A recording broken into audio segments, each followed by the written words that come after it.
아내가 회사에 출근한 첫날, 저는 정말 지옥 같은 하루를 보냈어요. 동료들의 시선도 신경 쓰였지만 무엇보다 아내와 은주가 어떤 관계인지 확실히 알고 싶었거든요. 퇴근 시간이 되자 아내가 제 자리로 왔습니다. 같이 집에 가자. 집으로 가는 길에 저는 참을 수 없어서 물어봤어요. 은주랑 어떤 사이야? 사촌 동생이지 뭐. 그럼 처음부터 알고 있었다는 거야. 당연하죠. 은주가 오빠 회사에 다닌다고 했을 때부터 알고 있었어. 아내의 대답에 저는 온몸에 소름이 돋았습니다. 오빠라고 불렀다는 거예요, 저를. 그럼 은주는 처음부터 제가 자기 언니의 남편이라는 걸 알고 접근한 건가요? 그럼 은주는 당연히 알고 있었죠. 내가 부탁했거든. 그 순간 저는 모든 걸 이해했어요. 은주가 저에게 다가온 것도, 따뜻하게 대해준 것도, 심지어 호텔에서 만난 것까지 모든 게 계획된 일이었던 거죠. 집에 도착하자마자 아내는 구체적으로 설명해줬습니다. 당신이 요즘 들어 이상하게 행동한다고 생각했어. 늦게 들어오는 것도 그렇고, 옷차림에 신경 쓰는 것도 그렇고. 그래서 은주한테 부탁한 거야. 맞아. 당신 같은 남자가 유혹에 넘어갈지 궁금했거든. 아내의 말 한마디 한마디가 제 가슴에 비수처럼 꽂혔어요. 제가 얼마나 한심한 존재였는지 깨닫게 되었죠. 은주는 처음에는 싫어했어. 언니 남편을 유혹하라고 하니까 기분 나빠하더라고. 하지만 내가 설득했지. 당신이 정말 바람둥이인지 확인해 보자고. 저는 말을 잃었어요.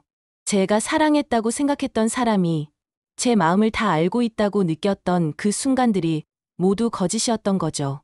그럼 은주도 저를 속인 거네요. 속였다기보다는 연기한 거지. 그런데 나중에는 진짜로 당신을 좋아하게 되었다고 하더라. 그 말이 더욱 잔인하게 들렸어요. 진짜 감정이 생겼다고 해도 시작은 거짓이었던 거니까요. 저는 완전히 노란한 셈이었습니다. 왜 이런 짓을 한 거야? 확인하고 싶었거든. 당신이 나를 정말 사랑하는지, 아니면 그냥 습관적으로 결혼 생활을 하고 있는 건지. 아내의 차가운 목소리가 계속 이어졌어요. 결과는 뻔했지. 당신은 첫 번째 유혹에 넘어갔어. 그것도 한 달 만에. 저는 아무 말도 할 수 없었습니다. 변명하고 싶었지만 사실이었거든요. 정말 한 달 만에 넘어간 게 맞았으니까. 은주한테는 미안해. 처음에는 그냥 연기만 하라고 했는데 나중에는 진짜 감정이 생겼다고 하더라고. 그래서 은주는 어디 있어요? 집에 가서 생각할 시간을 가지고 있을 거야. 자기도 당신을 속인 게 미안하다면서. 그날 밤 저는 한잠도 잘 수 없었어요. 모든 게 꿈이었으면 좋겠다고 생각했지만 현실은 너무나 명확했죠. 제가 완전히 덫에 걸린 바보였다는 것. 그리고 이제 모든 걸 잃게 될 거라는 것 말이에요. 다음 날부터 은주는 회사에 나오지 않았습니다. 사직서를 냈다고 했어요. 저는 은주에게 연락해보고 싶었지만 휴대폰 번호도 바뀌어 있었죠. 아내는 마치 아무 일도 없었다는 듯 평소와 같이 행동했어요. 오히려 예전보다 더 밝아 보이기까지 했죠. 제가 바람을 피웠다는 확실한 증거를 잡았으니 이제 마음이 편해진 모양이었어요. 당신 덕분에 내 의심이 사실이었다는 걸 확인했네. 아내의 말에 저는 고개를 들 수 없었습니다. 정말 한심한 짓을 했다는 걸 인정할 수밖에 없었거든요. 며칠이 지나면서 저는 점점 우울해졌어요. 은주에 대한 그리움과 동시에 제가 속았다는 분노도 함께 느꼈죠. 하지만 무엇보다 제 자신이 한심해서 견딜 수 없었습니다. 회사에서도 집중할 수 없었어요. 은주가 앉았던 자리를 바라보면서 그 모든 순간들이 연기였는지 진심이었는지 계속 생각했죠. 은주가 정말 저를 좋아하게 되었다고 아내가 말했지만 그것조차 믿을 수 있을까요? 아내는 제가 생각했던 것보다 훨씬 치밀한 사람이었어요. 단순히 제 불륜을 확인하는 것만이 목적이 아니었던 거죠. 진짜 계획은 따로 있었습니다. 한 달 후, 아내가 이혼 서류를 내밀었어요. 서명해. 이혼까지 할 생각이었어. 당연하지. 당신 같은 남자랑 더 이상 살 수 없어. 이혼 서류를 보니 재산 분할 조항이 있었어요. 집도, 예금도, 심지어 제 차까지 모든 게 아내 앞으로 넘어가게 되어 있었죠. 이건 너무 심한 거 아니야. 심해 바람 피운 남자가 무슨 소리야. 위자료라고 생각해. 아내는 이미 변호사와 상담을 받아놨다고 했어요. 제가 불륜을 저지른 증거도 모두 확보해뒀다고 하더라고요. 호텔에서 찍힌 사진들, 은주와 주고받은 문자 메시지들까지 다 가지고 있었거든요. 항의하고 싶으면 해봐. 하지만 결과는 뻔할걸. 정말 그랬어요. 제가 불륜을 저질렀다는 명백한 증거가 있는 상황에서 재산을 요구할 수 있는 입장이 아니었죠. 결국 아내가 원하는 대로 이혼 서류에 서명할 수밖에 없었습니다. 하지만 끝이 아니었어요. 회사에서도 문제가 생겼거든요. 직장 내 불륜이라는 소문이 퍼지기 시작했고 상사가 저를 불러서 경고를 줬습니다. 회사 이미지에 안 좋은 영향을 준다고 임원들이 얘기하고 있어. 하지만 은주는 이미 그만뒀잖아요. 그래도 소문은 계속 돌고 있어. 조용히 나가는 게 어때? 결국 제가 먼저 사직서를 내야 하는 상황이 되었어요. 권고사직이었지만 사실상 해고나 다름없었죠. 10년 넘게 다닌 회사를 이런 식으로 떠나게 될 줄은 꿈에도 생각 못했습니다. 새 직장을 구하는 것도 쉽지 않았어요. 이전 회사에서 추천서를 받기도 어려웠고 면접에서 퇴사 이유를 설명하는 것도 난감했죠. 몇 달 동안 백수로 지내면서 고시원에서 생활해야 했습니다. 고시원에 혼자 앉아 있을 때면 은주 생각이 계속 났어요. 그 모든 순간들이 진짜였는지 가짜였는지 아직도 확신할 수 없었거든요. 은주가 마지막에 저를 진짜로 좋아하게 되었다고 아내가 말했지만 그것조차 또 다른 거짓말일 수도 있다고 생각했어요. 돈도 떨어져 갔고 미래에 대한 희망도 없었습니다. 술로 하루하루를 버티는 게 전부였어요.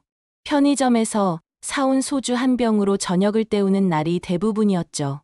친구들에게도 연락하기 민망했어요. 이혼했다는 소식을 들으면 다들 이유를 묻겠죠. 제가 바람을 피웠다고 말하기도 창피했고 그렇다고 거짓말을 할 수도 없었어요. 정말 모든 걸 잃었다는 생각이 들었습니다. 집도, 직장도, 체면도, 심지어 사랑했다고 생각했던 사람도 모두 잃어버린 거죠. 제 인생에서 가장 암울했던 시기였어요. 고시원에서 지낸 지 6개월째 되던 어느 날이었어요. 편의점 알바를 구해서 근근히 생활하고 있을 때였죠. 그날도 야간 근무를 마치고 새벽에 고시원으로 돌아가는 길이었습니다. 휴대폰이 울렸어요. 모르는 번호였는데 이상하게 받고 싶은 마음이 들었죠. 여보세요. 오빠예요. 은주의 목소리였습니다. 6개월 만에 듣는 목소리였는데 뭔가 달라진 느낌이 들었어요. 더 조심스럽고 떨리는 것 같았죠. 은주야, 어떻게 만날 수 있을까요? 할 말이 있어요. 저는 망설였어요. 다시 만나서 좋을 게 있을까 싶었거든요. 하지만 궁금했죠. 지난 6개월 동안 은주가 어떻게 지냈는지, 그리고 무슨 할 말이 있는지 말이에요. 다음 날 저녁, 우리는 한강공원에서 만났습니다. 은주는 많이 야위어 보였어요.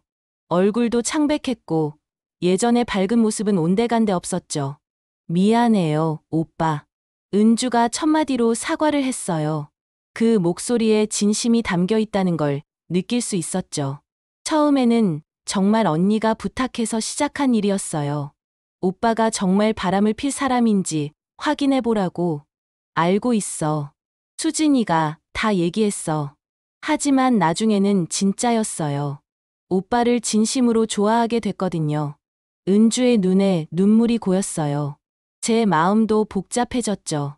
이 사람의 말을 믿어야 할지 말아야 할지 모르겠었거든요. 그게 중요한 게 아니야.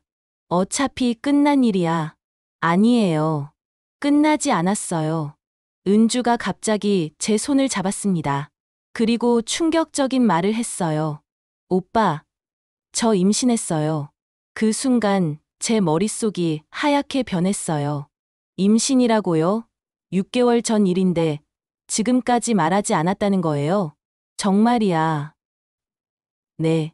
벌써 6개월 됐어요. 제 심장이 미친 듯이 뛰기 시작했습니다. 제 아이라면 제가 아빠가 된다는 건가요? 모든 걸 잃었다고 생각했는데 갑자기 새로운 희망이 생긴 것 같았어요.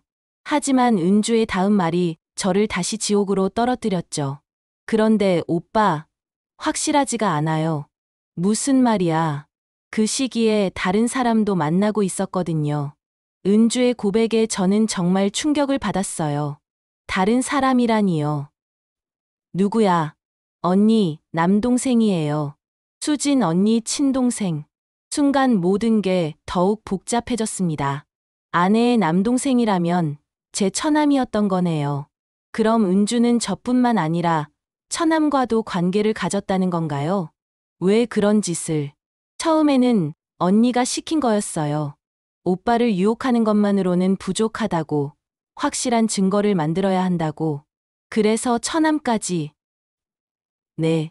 하지만 나중에는 제가 혼란스러워져서 정말 누굴 좋아하는지 모르겠더라고요.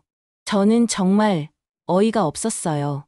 제가 사랑했다고 생각했던 사람이 이런 복잡한 관계에 얽혀 있었다니 말이에요.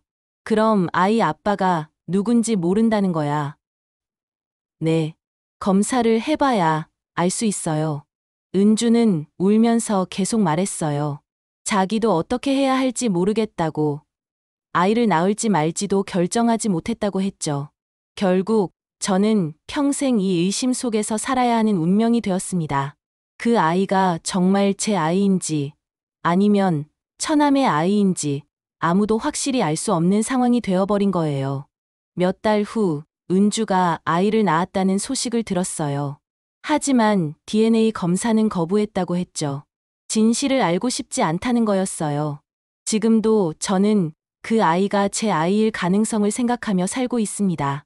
편의점에서 알바를 하면서 번 돈의 일부를 은주에게 보내고 있어요. 확신은 없지만 혹시라도 제 아이일 수도 있으니까요. 이게 제 인생의 결말입니다.